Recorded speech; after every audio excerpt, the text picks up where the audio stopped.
Ok, donc les opérations restantes pour notre châssis. Vous avez ici, je vais réisoler notre châssis ici. Isolé, parfait. Donc vous avez vos trous de passage ici pour de la visserie M3. Donc j'ouvre la fonction rapidement. Donc trou de passage visserie M3, vous pouvez utiliser avec une projection le bloc moteur pour repérer ces trous-là. Vous remarquerez que je vais retourner dans mes esquisses ici. Est-ce que c'est la première? Non. Celle-là.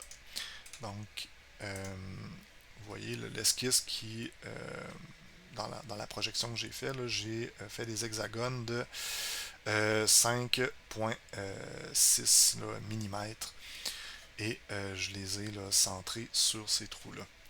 Donc, ce que ça me permet de faire un peu plus loin, c'est les trous hexagonales qui vont se retrouver ici. Donc, 5.6. L'idée, c'est de pouvoir là, avoir un hexagone qui, en fait, un écrou qui va être chambré, en fait, là, qui va être contenu là, dans la pièce. Donc, ensuite de ça, ici, on a des trous pour nos inserts. Donc, on modifie notre pièce. On perce notre pièce ici avec du 4,35 mm. L'idée, c'est de pouvoir insérer des inserts de laiton ici. Assurez-vous que votre design vous laisse le champ libre ici pour pouvoir utiliser un fer à souder. Donc, si la trajectoire du trou qui est ici est encombrée, en fait, vous allez avoir de la difficulté à placer vos pièces. Donc, dans ce cas-ci, vous voyez ça ici, c'est un peu limite.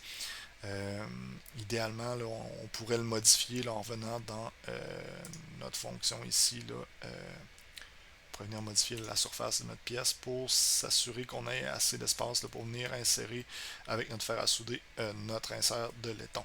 Si c'est trop proche puis qu'on l'accroche avec le fer à souder, vous allez avoir là, des sections de plastique qui vont avoir fondu là, sur votre pièce. Donc ça peut valoir la peine là, de distancer ça un petit peu. Ok, ensuite de ça, on continue.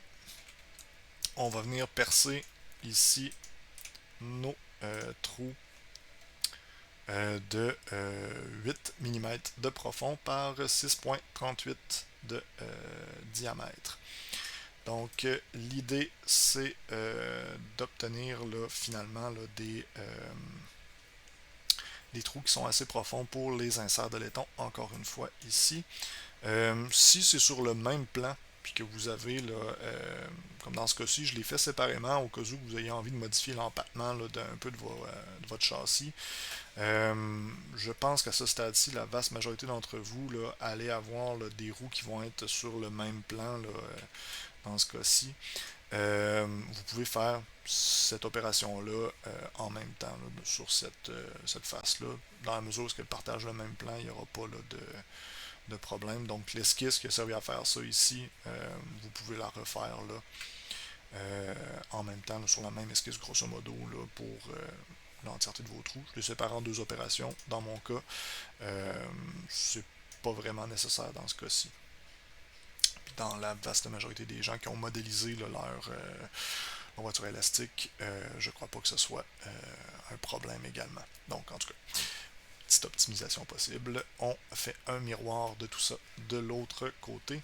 On va recacher l'esquisse. Le miroir ici. Ok. Le plan manquant. Oh, tiens donc. Il semblerait que j'aie un plan qui soit déréférencé. Fait que je vais cliquer sur le plan qui de mon origine dans ce cas-ci qui devrait être au centre de ma pièce à ce stade-ci. On clique sur OK. Sinon, si vous n'avez pas l'origine au centre pour une raison ou une autre, vous pouvez utiliser les deux faces planes qui sont ici sur votre pièce pour en générer un. Sinon, vous pouvez utiliser l'origine de l'assemblage également ou d'une autre pièce s'il est centré. Donc, à vous là, À vous de voir, il y a moyen là, de le faire comme ça. Ensuite de ça, on vient extruder nos formes en dessous. Donc, regardez le positionnement des hexagones, c'est quand même important. Si vous ne voulez pas avoir une pointe trop mince vers le bord ici, ça va moins bien s'imprimer à ce moment-là. L'épaisseur ne sera pas suffisante. Donc, on vient creuser nos hexagones. À titre de rappel, on les creuse de 3 mm de profond. Ça va nous permettre de les insérer complètement. Ensuite de ça, on insère la quincaillerie, si vous le souhaitez. Puis là, vous voyez, parce que j'ai refait ma géométrie, tous mes liens sont à re-référencer. Je ne le ferai pas dans cette vidéo, je vous épargne ça. Finalement, ici, j'ai supprimé des faces la dernière fois, donc toutes ces faces-là, elles sont plus utiles, elles ont été là, retirées de la modélisation, donc c'est pour ça que ça devient en rouge. Et finalement, j'ai des liens et un corps là, qui, encore une fois, sont à référencer ici parce que j'ai changé là, la forme qui est là. Dernière petite chose avant de poursuivre, on va faire apparaître tous nos corps comme ça. Ce que vous devez faire à la toute fin, dans Inspecter ici, il y a une petite fonction qui s'appelle Interférence. Donc, on va cliquer sur cette fonction-là et on va sélectionner l'entièreté de nos pièces comme ça. Donc, ici, vous voyez, j'ai mes 103 pièces de sélectionnées. On ne cochera pas inclure les faces coïncidentes. Et on va cliquer sur Calculer.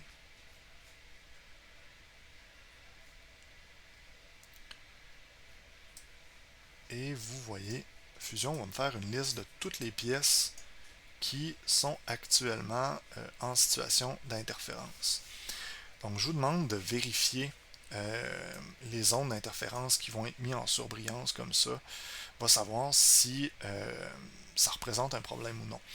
Donc, celles qui ne représentent pas un problème, vous avez ici les zones d'interférence qui correspondent au vis. Donc ça, c'est pas un problème, c'est normal qu'ils se superposent à cet endroit-là. Les inserts, parce qu'on va faire fondre le plastique, c'est normal qu'il y ait une petite interférence. Même chose pour ces inserts-là. Encore une fois, les inserts ici et les vis là, des bearings, c'est le cas. Dans ce cas-ci, vous voyez, j'ai des vis qui apparaissent comme des interférences et des boulons. Donc, Fusion va mettre en relief l'interférence au niveau là, des composants qui croisent un autre composant. Dans ce cas-ci, les vis, je pense que c'est parce que j'ai des doublons. Ici, si vous avez un composant comme ça, qui n'a pas d'interférence qui apparaît, vérifiez si vous ne l'avez pas importé à 2 reprises. C'est probable que durant mes petites capsules, que j'ai répété les opérations, puis que j'ai oublié là, de supprimer quelque chose là, qui était là, en double. Donc c'est probablement pour ça là, que j'ai exactement le composant qui est en interférence. C'est qu'il y en a deux, un par-dessus l'autre. Ensuite de ça, au niveau des boulons en bas, c'est encore une fois, c'est des filets. C'est normal qu'il y ait une interférence à cet égard-là. C'est que c'est des boulons qui ont été simplifiés. Même chose pour les écrous. Donc, ils se croisent à cet endroit-là. Et au niveau de l'engrenage, si vous n'avez pas pris la peine de les aligner, vous allez avoir aussi des interférences. Donc, ça ressemble à ça pour ce qui est des interférences qui sont normales. Maintenant, si vous voyez des interférences ailleurs qu'à ces endroits-là, entre votre châssis spécialement et certaines pièces, c'est là que ça représente un problème et que ça demande des modifications. Donc, je vous invite à procéder à ces modifications-là avant là, de produire votre pièce. Une fois que la pièce va être produite, ça va être pas mal plus difficile là, de le modifier proprement, disons-le comme ça. Donc, ça ressemble pas mal à ça pour la génération du châssis. Une fois que votre châssis est prêt, si toutes vos pièces sont prêtes et que vous avez là, téléchargé là, les pièces qui vous manquaient là, dans certains cas, ben, vous êtes prêt à passer là, à l'impression des pièces. Donc, dans les prochaines vidéos, je vais vous montrer là, comment paramétrer là, les pièces du châssis, du crochet fixe, les pneus et finalement là, les jantes. Donc, vous avez là, dans le cadre du châssis et du crochet fixe le choix de la couleur et dans le cadre des jantes aussi. Donc, n'hésitez pas là, à faire des choix de design audacieux. Donc, ça ressemble à ça. On se retrouve dans la prochaine vidéo.